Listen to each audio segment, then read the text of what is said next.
Hi there, Mrs. Nichols here. Today I'm going to teach you how to use red and yellow chips to add numbers. So you'll be doing this for your assignment, and it's a really helpful way to add numbers. So the number line is still a really useful trick, but now you'll have another way to do it.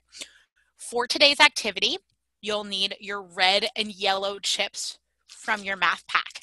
If you don't have them, pause, get them. If they're not cut out, pause, cut them out. Today we're going to be modeling -6 plus 4. Okay, so I'm going to show you this two ways. I'm going to show you this using my red and yellow chips, and I'm also going to show you on the screen so you know what to do. I'm going to use red chips to represent negatives and yellow chips to represent positives.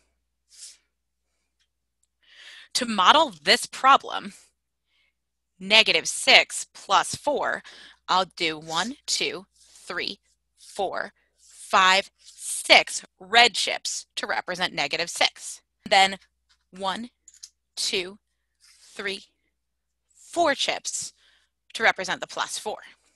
The way the chips work is you can cancel each other out. So since these are opposites, -1 and +1, bam, they cancel out.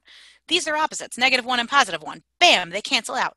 These are opposites, -1 and +1, bam, they cancel out. These are opposites, -1 and +1, bam, they cancel out. What I'm left with is just two negatives. So my answer is -2. You can do the same thing by dragging and dropping on your screen.